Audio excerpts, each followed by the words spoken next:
So today we are going to discuss about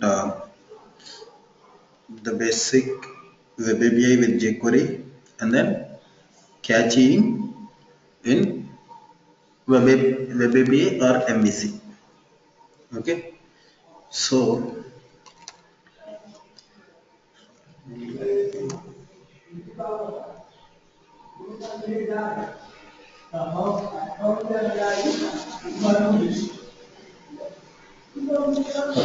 so first I will discuss about catching. Catching is part of any application, any technology, and any application. Catching improves your application performance.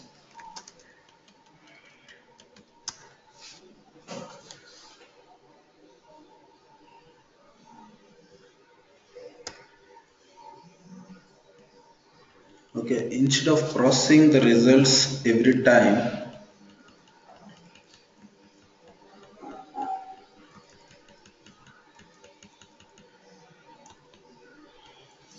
okay, advantages of catching is reduce hosting server round trips. So when content is cached at the client or in proxies, it costs minimum request to the server. See, if you have some images already, so the very first time the page will render all the images or the data, whatever. You may be searching for something, or on a page by default, when you open some website, you will get the latest news, other things. Okay, so that information won't be changed for some, consider some 5 minutes or 10 minutes, something like that. So within 10 minutes, if you open for a long, many times the same page, instead of getting the data every time from server, what catching will do is the data will be cached in local client machine or in the proxies. Okay, proxies means so some proxy servers for your network. Okay, at that level. So based on this, the videos. So just think about some video you are watching. So that video is widely viewed. Instead of getting the video every time from the server, if some data, some part of that video content is already cached at your proxy server or on your website or on your web browser.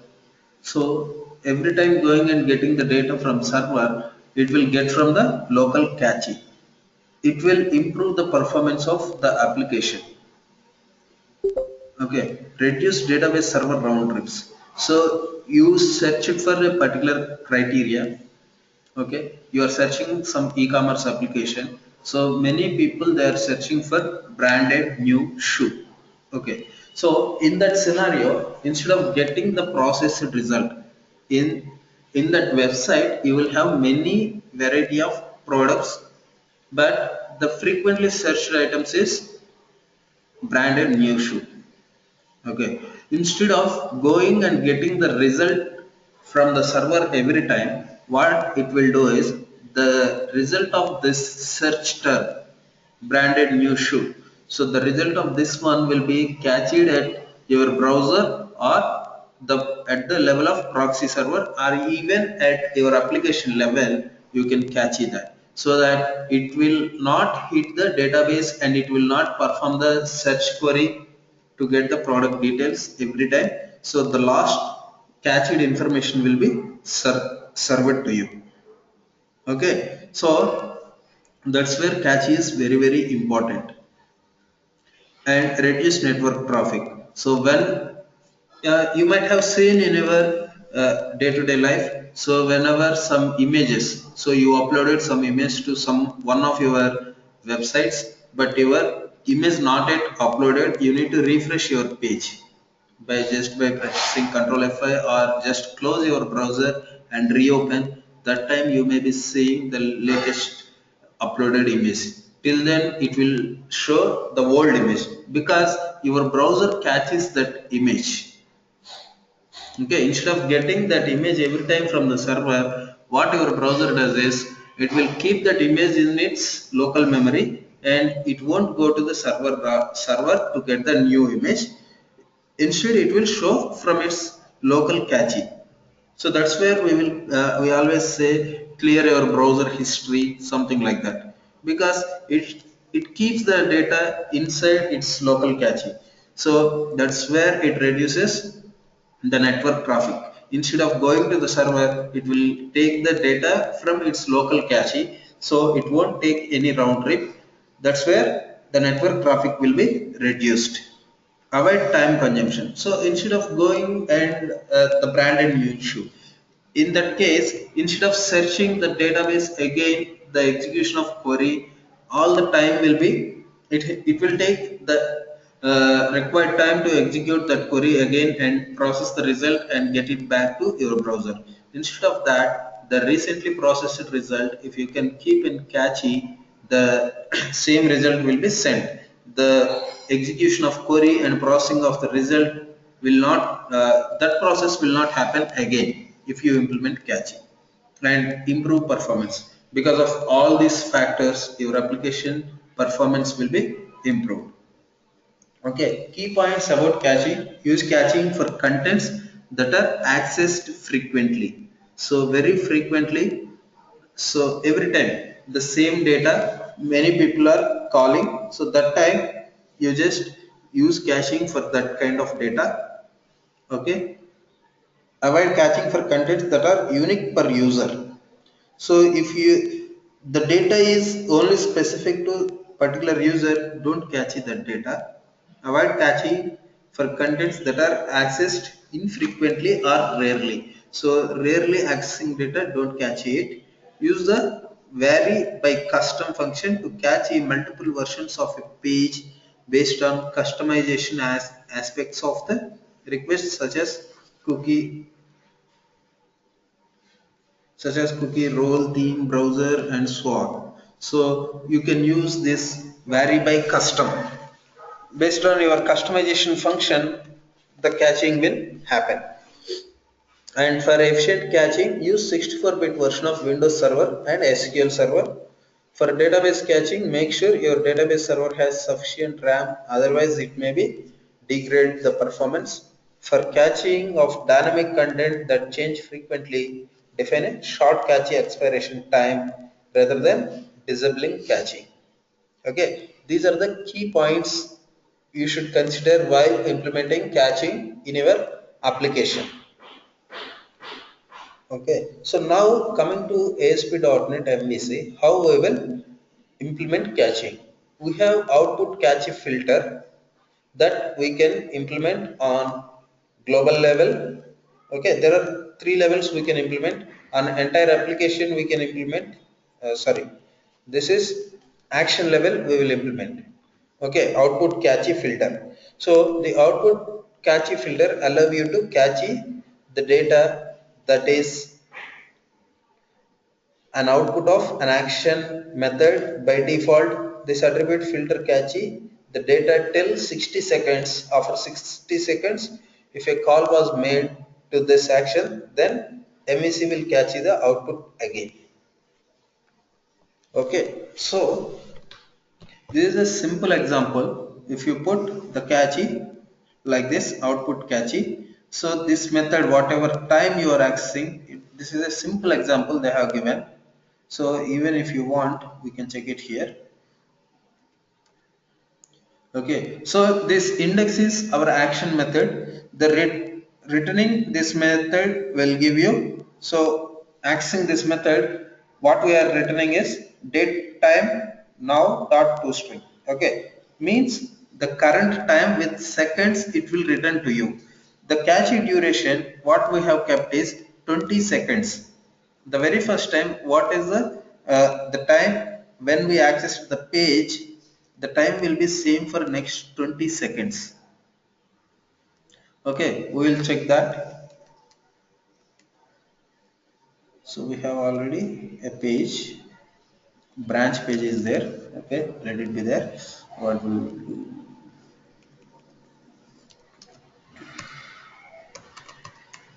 output cache duration I'm putting some 60 seconds.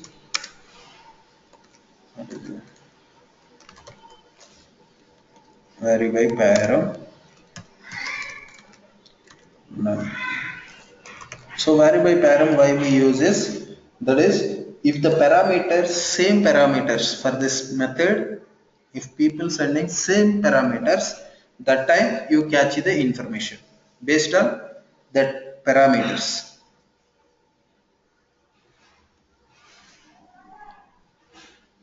So I have got 60 seconds.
So I will keep it here.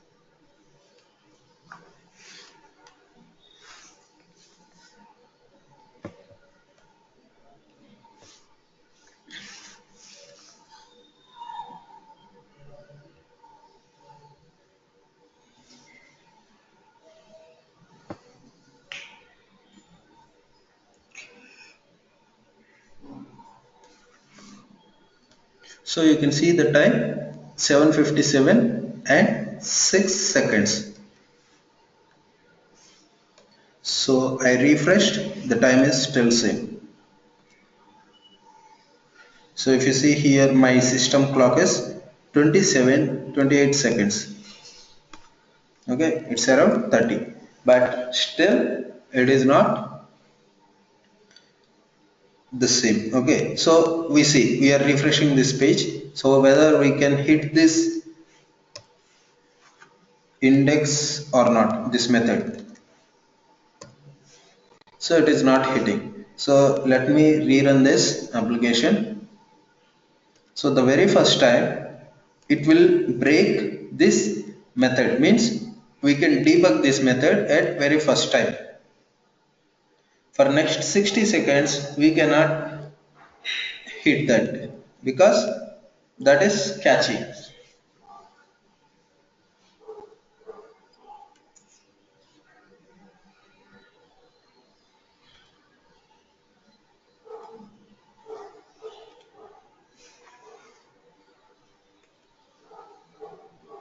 So you can see this method got hit first. So it is 58:34. If I refresh this page, it won't hit that method again for next 1 minute because this one is catchy. The result of this page is catchy. So you will not be able to debug that method again. The result whatever returned in the last minute, okay, last time, the same will be written back for next 1 minute. Okay, after 1 minute again you can see that will be debug. So that is what catching. Okay, so we have different parameters for output catchy filter. So catchy profile specify the name of the output catchy policy, which is defined within output catchy settings tag of web.config file. Duration, that is integer, that says how many seconds you want to catchy your data, for how much time, and location. So specify the location of the output to be cached. By default location is any, so you can cache your data at the level of your local server, your server, proxy server, and even on client browser. So by default it will be anything, so you can specify where to store this information. Okay, and then no store enables or disables where to use HTTP caching control. This is used only to protect very sensitive data. SQL dependency specify the database and table name pairs on which the cache content depends on. The cache data will expire automatically when the data changes in database. So this caching you can do at the SQL database, means the cached data will be saved on a SQL server. Where you want to do that, you can mention that. Okay, so that SQL server connection string and other things, if you give, it will automatically create the tables, required tables, and it will save the information. Vary by content encoding specifies the semicolon separated list of character sets. Content encoding like ggib and deflate that output cache uses to vary the cache content. So content encoding means the content what you are returning from your action methods. Based on that it will cache it.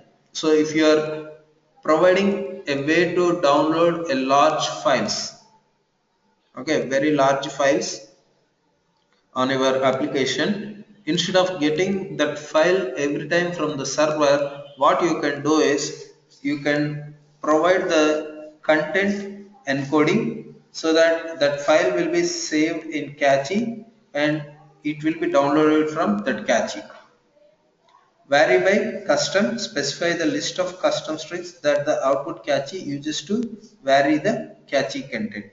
So the custom filters, so how you want to do, how you want to validate this cache and all these things you can do. Vary by header specify the semicolon separated list http header names that are used to vary the cache content. So these are all not required. People mainly use vary by param. Okay, so based on a parameter list, your method will have different parameters. Okay, each parameter, based on the parameter values, the caching will happen. So get branch you may pass every time the id for one particular id. If you want to save, okay, you may be getting requests for many ids of the branch. So instead of going back to the server and getting every time, you can catch it by that param name, so that every time the details will be sent the same. Instead of it is going and getting the data from server, it will get the data from cache information. Okay, so now we will see. Now it is debugging because 60 seconds over.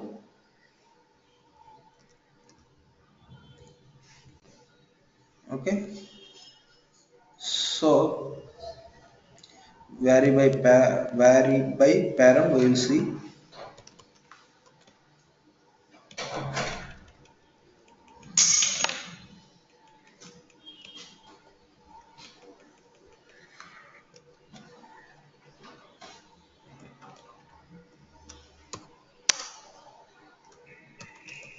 We will give id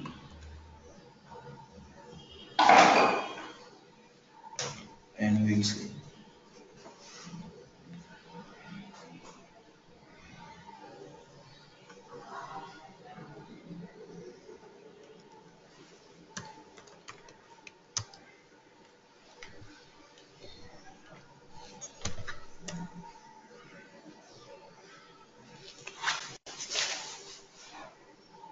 Okay, branch one details. I am editing.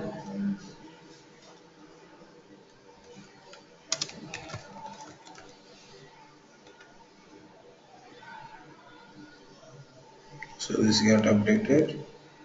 You can see even the details updated is there, but I said here you catch it based on my parameter id.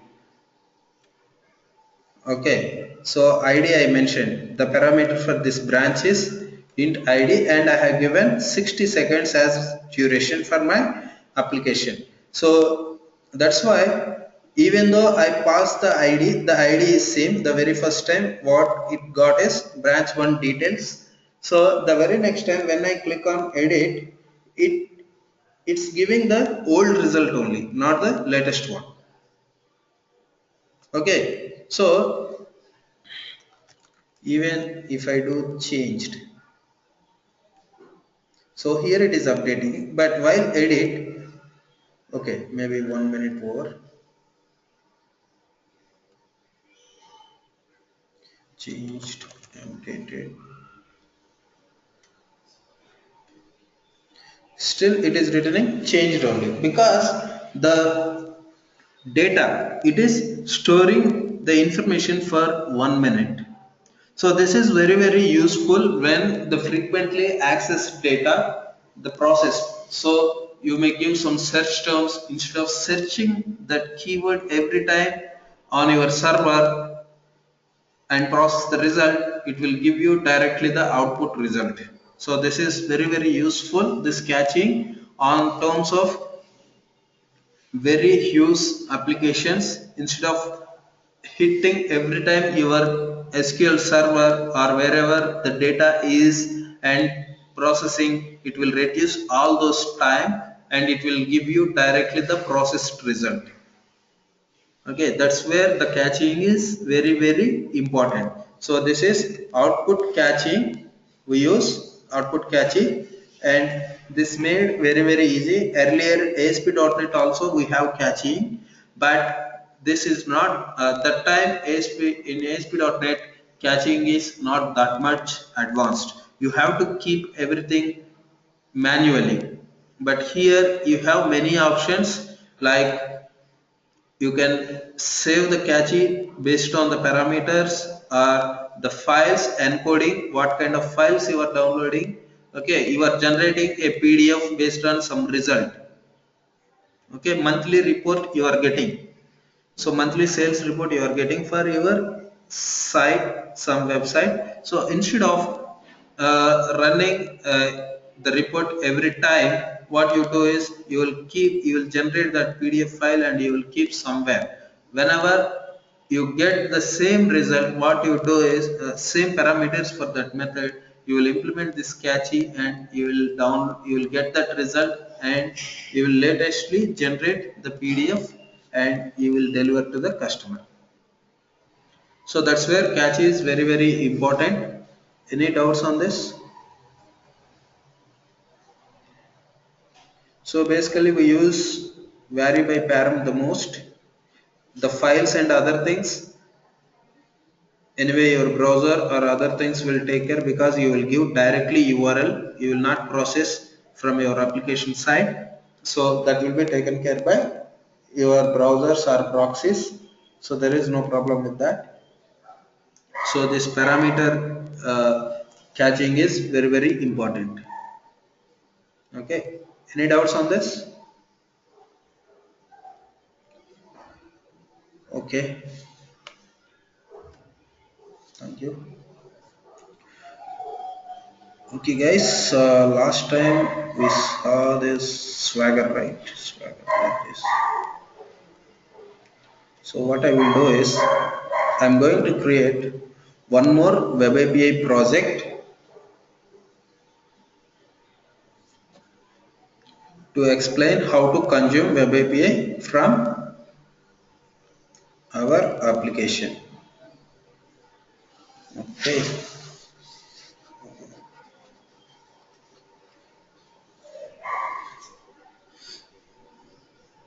so web API here only we can create, but I need to explain one more concept. So I'm going to create a new project for that.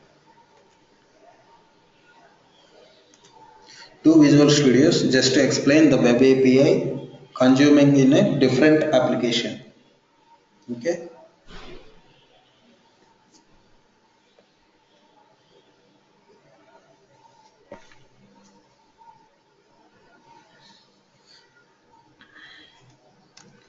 So web API and CORS cars. So this one I will explain what is CORS, but before that we need to write our code and everything. Okay. So this cars is very important for interview purpose. Even this web API can be consumed over this one created like class library.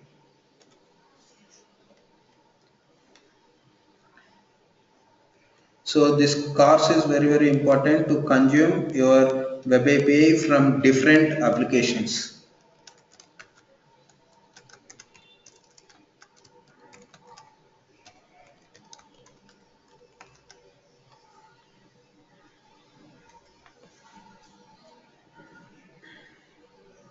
Empty Azure API app.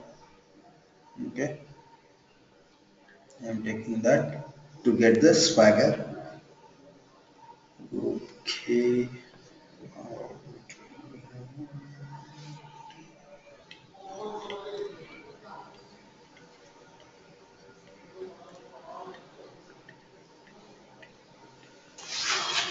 so my Azure API got created. So this swagger I already explained you guys. Controllers, value controllers, scripts, wait. So swagger. Here you need to enable swagger. You'll have some, yeah, enable swagger is here. You need to enable this to use it in your application. So now it's very easy. Just run this application so that your swagger will be.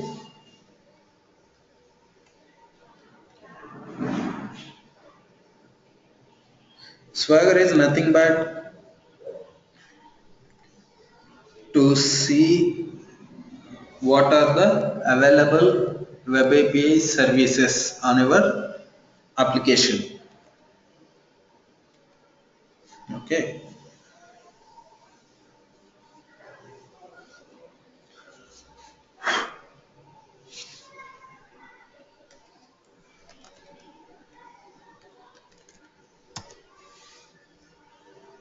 So you just run your web API application. At the end, you append this swagger and click enter so that it will open. So we have these methods in swagger. Okay. So now I'm going to create a new controller called branch. Okay, and not MVC controller. This is web API controller with actions using entity framework. Okay, web API 2 controller with actions using entity framework. And before that I need to add in my models, just create this entity framework class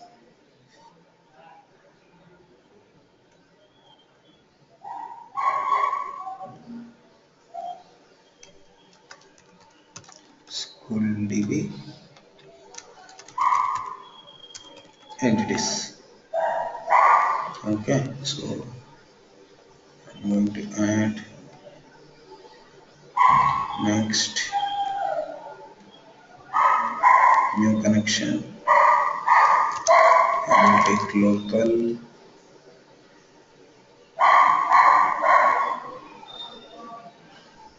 school DB. Okay. Next. adding all my tables and stored procedures.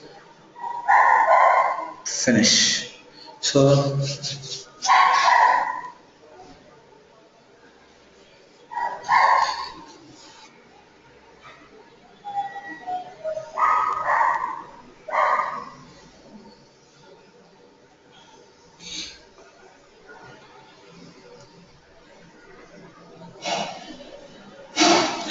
database side, it made my job very easy using entity framework. It generated all the tables and respective stored procedures, their accessing and everything it generated for me. Now I am going to add a new controller, that is Web API 2 controller with actions using entity framework. So branch and then school DB entities and then branches controller. Okay. Okay. So I need to rebuild.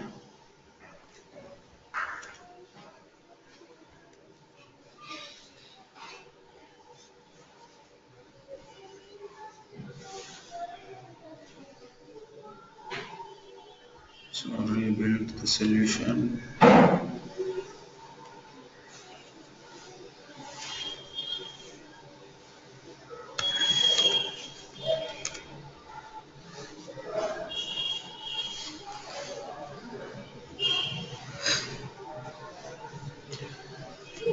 Okay, so I queryable branches, everything I got. You can see even response type, it is saying branches, type void, put branch means updating. Okay, so this has all my branches. So get branches, what it is doing, db dot branches, it is returning. So that is I queryable. I queryable means you can directly query your result, means this is I queryable anyway, it is derived from I enumerable, it is just like a list. Okay, so we will run this and we will see what are available.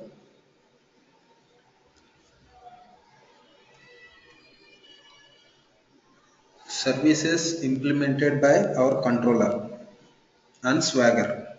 Okay, Swagger, and then branches, if you see API branches, okay, id, name, description, like this it will give you the output. By default your web api will give you the json output and it expects json input. Okay, so get, what it is doing, it is returning all my branches available in my database with json formatted. Okay, you got it. Okay, it gave me all the branches to input data. So it has implemented all the actions. So get means you have to, this one will give you all the branches. Okay, post means it will add a new branch. The output will be the same, whatever added it will be returned. Okay, you have to pass the IDs and string other things, the information, so that from here only you can check it. Branch 5 description, branch 5 details. Okay, id it will automatically insert, so you need not to pass this value. Try it out. So you can see id 7 branch 5 details got added to your database. And if you check it from here, earlier result it doesn't have that 7. If you see 1 3 4 5 only, if I rerun this it will give me the 7 also, so 7 also came. Okay, so it will return all the branches and you can add branch. And now if you want to get a particular branch, the recently added, I will give, just pass the ID of that branch, it will give you the branch details. Okay, so this is also fine. And then put branch. If you want to update a branch, what you have to do is just click on this model schema. What you have to pass the information it is asking. Okay, I am giving 7, ID 7 I will give, that is branch 5, branch 5 details updated. Okay, now you can see this is updated or not. So this is updated. Okay, if you want to delete, you have delete operation there, but these are the basic operations already implemented by my controller, the template for this operations. Okay, now I want to consume this service in my current application. Okay, there are many ways you can consume your service in your .NET application. So earlier I explained you, we can directly refer REST client. Okay, this feature is not known to many people because nobody, this came just recently, just 1 or 2 months back, so nobody knows it. So and people won't go with this approach, many people will go with normal JavaScript side approach only. So I am commenting this part, catching part, this is not required at all. Okay, these methods also not required, so only this method is required for me. So it will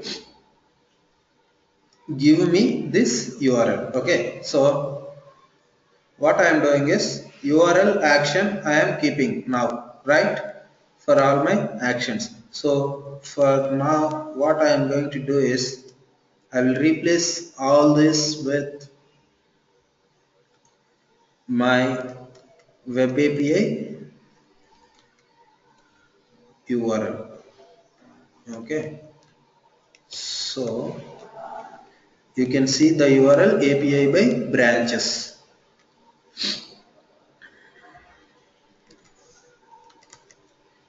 So the same thing I will give this URL / branches, so that it has to get all the branches for me.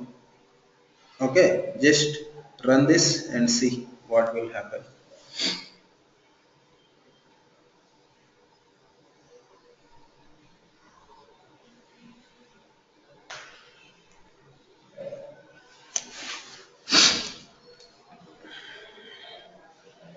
So guys, browser side debugging you should know very well to work with MVC. Okay, branches I couldn't get, what is the issue, we'll see. So just on your browser, on your window, just click F12 function key, so that it will open this window for you. So elements means it will show your entire page source here.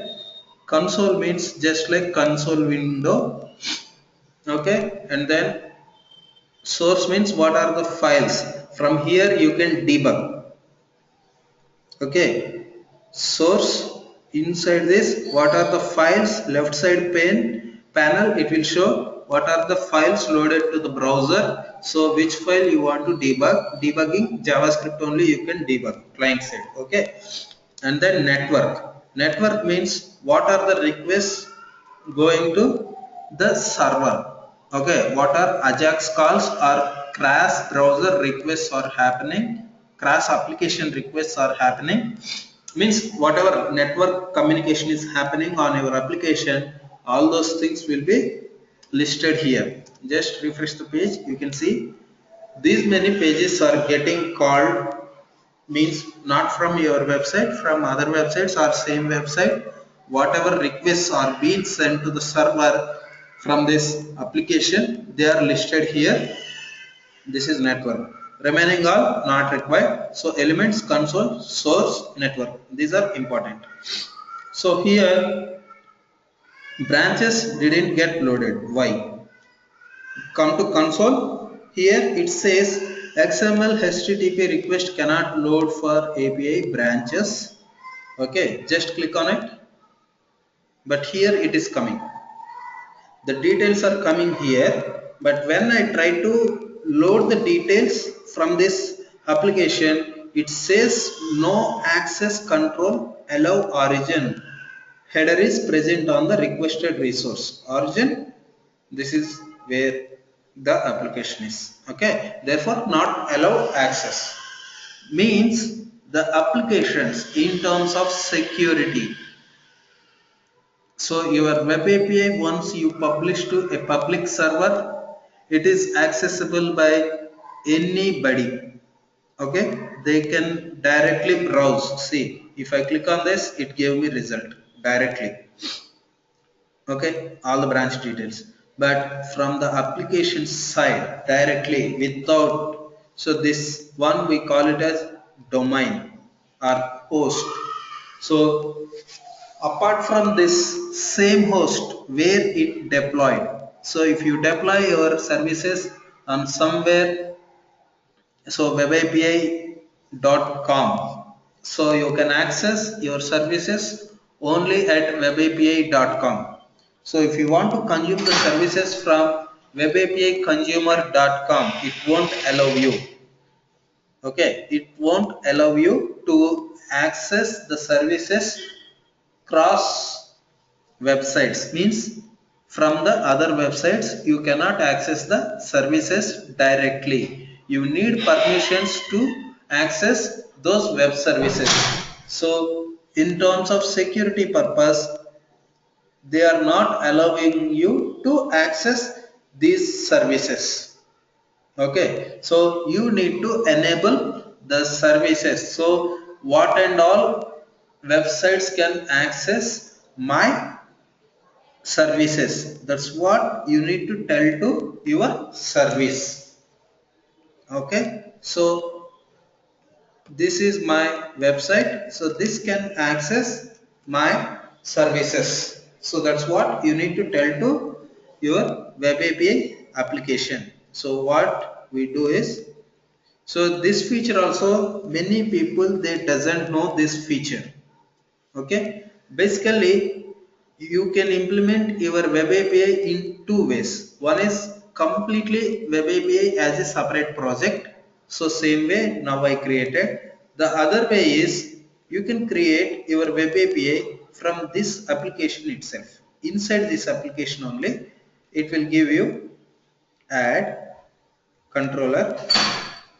Okay, here also it is giving you an option to add your web API controller. If you add your web API controller in the same application, means both your application and web API runs on same host, right? That time there is no need to verify this cars.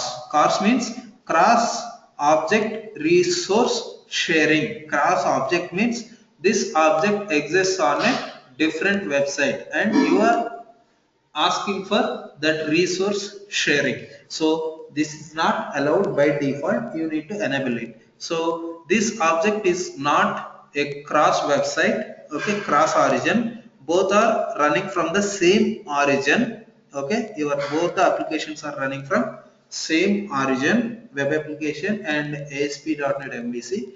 So there is no need to enable this cars if you are creating the web API in MVC application itself. If you are running your web API as a separate project, then you need to enable these cars. Okay, so directly there are two ways that you can do it. One is directly go to web.config. We have HTTP runtime in this system web. Okay, handlers.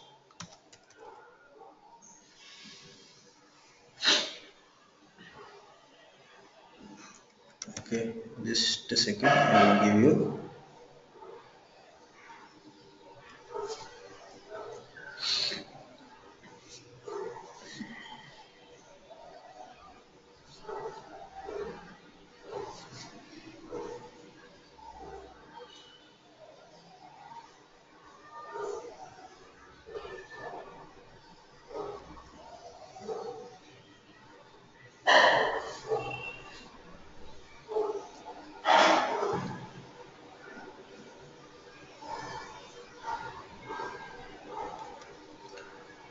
So,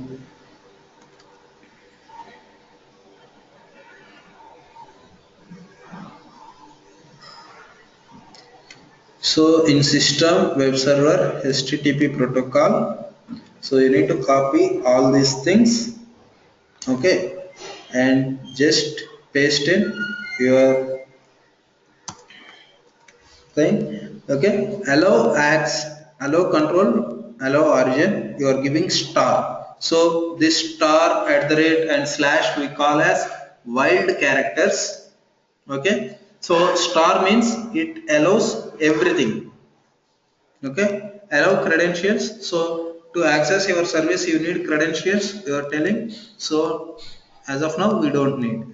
And allow headers, content type, you need to, what headers you are allowing, content type, it can be application or JSON, it can be application or text, there are many header formats are there, image or files or whatever. So allow headers, in headers what types you are allowing, content type.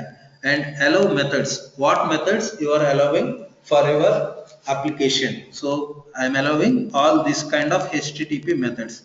So I already told you HTTP has the basic methods get, post, put, delete, and this is options, okay. So these are the methods I am allowing for my service. So now run this and run this client application also. So web API we call it as a server application, and the front end whichever is consuming the services we call it as client application. So run the client application. Now you should see the results. So still it is coming the same. We'll see unexpected token, some error from this. So we'll see what is the issue. So let me rerun this.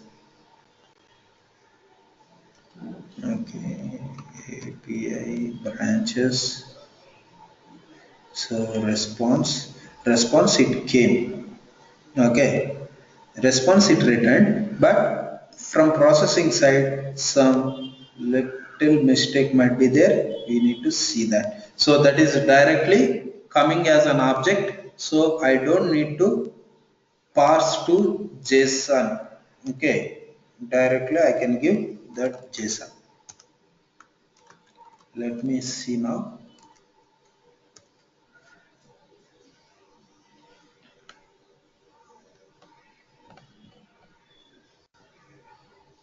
Now the details came, right?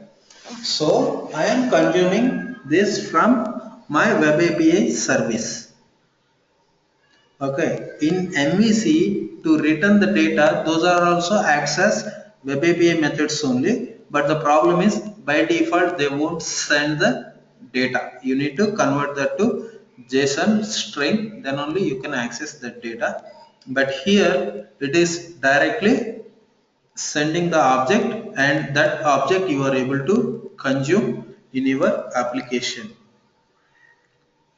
So that JSON I assigned and it gave me the objects, respective object in JQuery, and I am able to point to my application. Okay, same way if you want to save, you can save. If you want to do whatever operation you can do. So that also we will see. So this is my URL, this is get. Okay, now this is load branch details. Okay, let it be branches by ID, that is fine. This one update,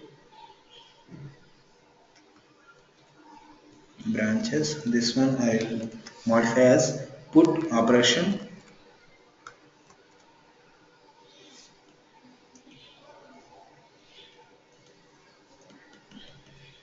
Delete. So I just replace all these values. Delete. So what else is missing? Save, add branch, where it is. So here it is.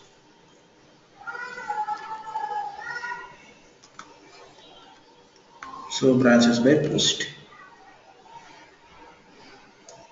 Okay, I hope everything covered. Let me check at that URL. Is there anything? No, nothing. So everything got changed. My application, instead of getting data and posting everything, it will run from my other application. So here if you want to put a breakpoint, you can put. Okay, this is just get branches, branch id, and put branch. Put is update. Where is this? Post branch. So this is post branch. Okay, so now I'm going to add branch 6, branch 6 details. Okay, just save it. So it came to web api and cars. This solution means here the newly added one here. So this description and other things, it came null. So what I have to do is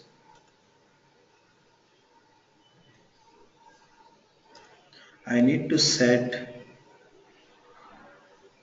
So this is branch directly coming. Where is this post?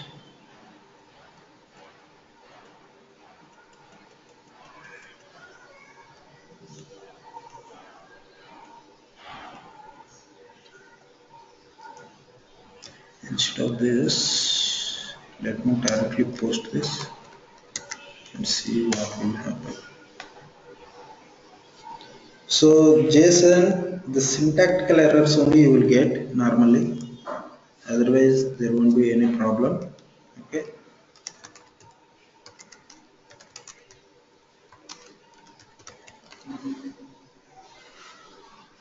Still, if we are getting, yeah. So the problem, I will tell you what had happened. So now branch 6 details, branch 6. Okay.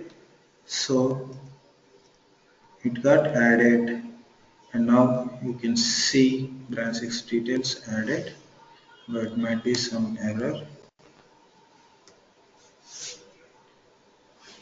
So it didn't get add or what?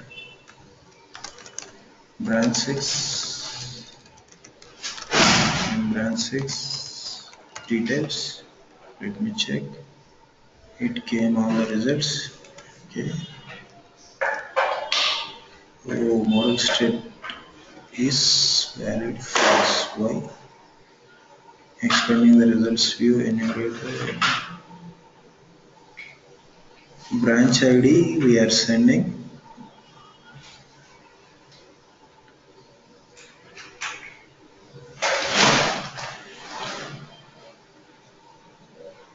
So branch ID we didn't pass. That's the exception it has given. So what we have to do is branch ID. What we are doing?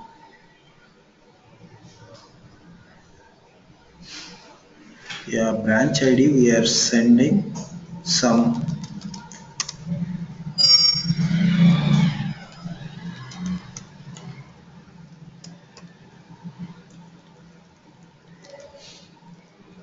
branch ID is the problem. Okay.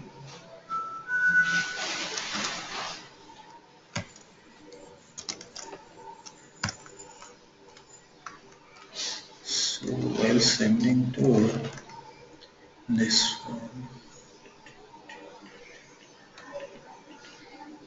ID came 0. Still model state is invalid because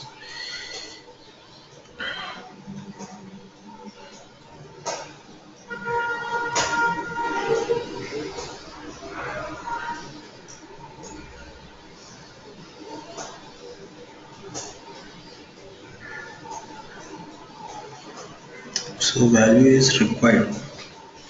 That's what it is saying.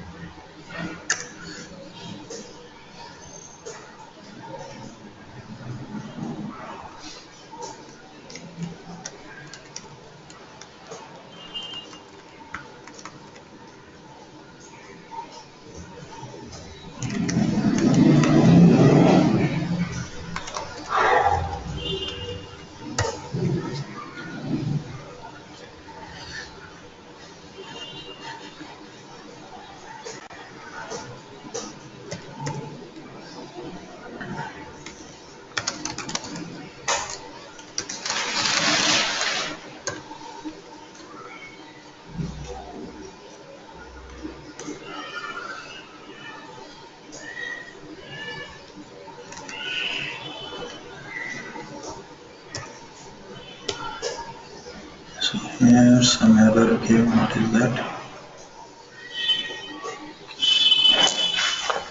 Lifted. So there is, you will get one more error like this: response for pre-lifted has invalid HTTP status code 405.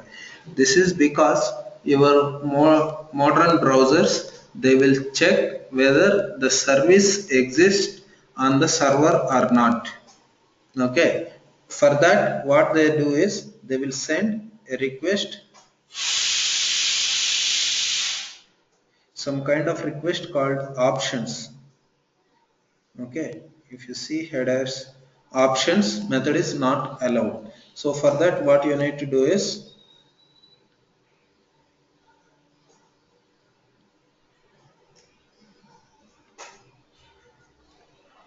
you have to put just this method so that it gives a response to your controller that this service is existing on my machine. So it acknowledges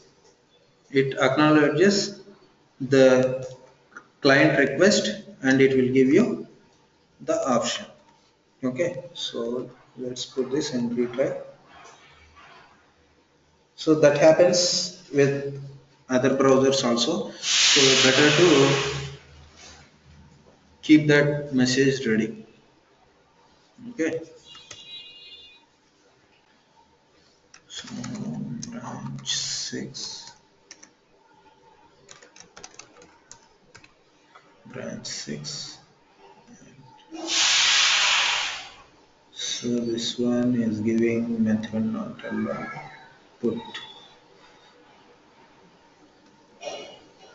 Put method.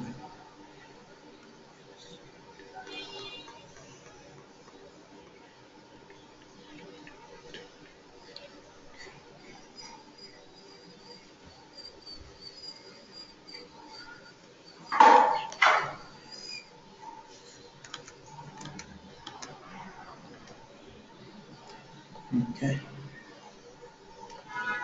branch 6.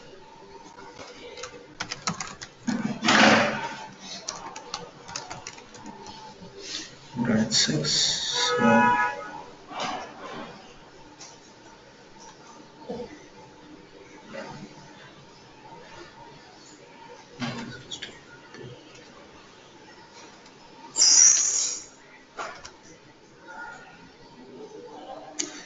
So it is going to update branch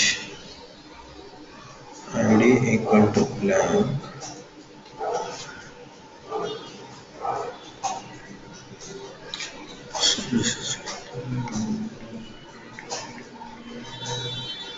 So this is not the case.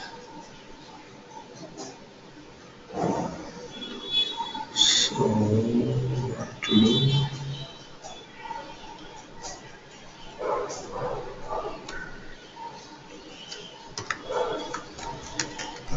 Let me check this way.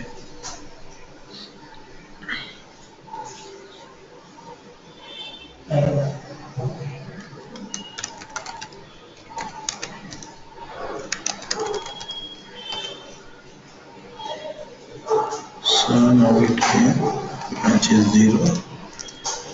So now I passed 0, that's why it is Okay, whatever the output, let it be. But branch 6 got added. Okay, so now we will try editing this.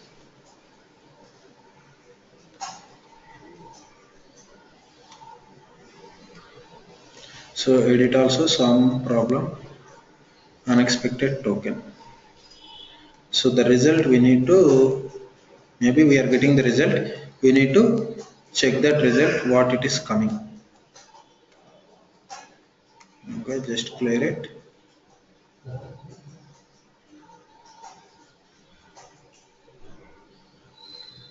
What output we have got? Response. So id name branch, we got it, we got the result. So that was, I am parsing to JSON, right? Again I need not to parse to JSON, so that the result will be binded back. Okay, instead of this I need to give JSON. That's it.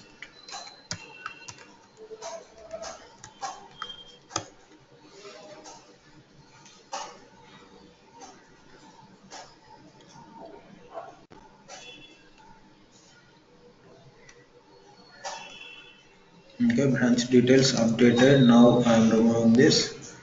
Now save this. So this put method, it is saying not allowed. Method put.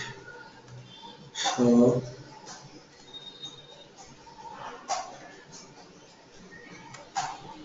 okay, I need to pass the ID as well as branch, both the things, then it will work. So update branch slash ID, I need to give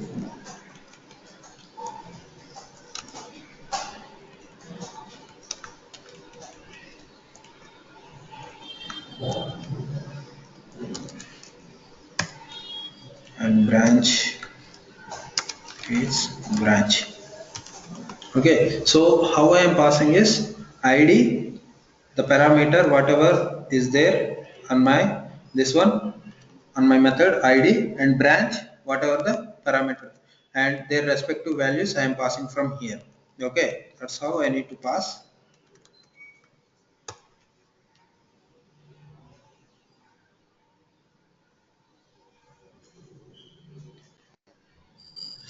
See now, still branches, the requested resource does not support put method. Okay, so guys, this one we'll see tomorrow. Anyway, time is getting late. Okay, so delete, it might work. So delete got remove.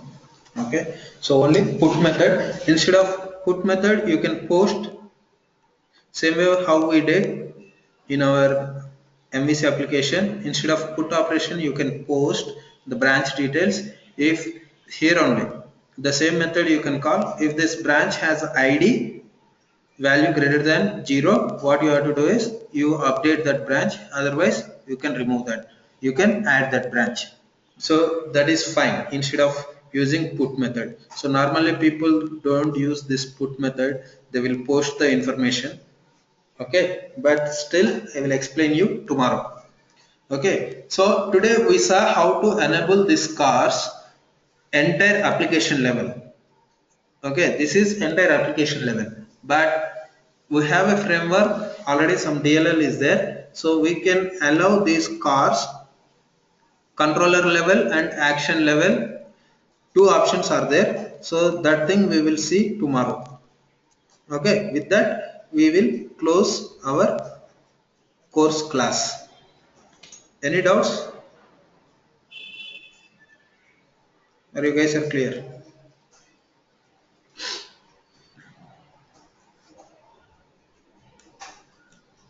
Okay, I hope you guys are clear.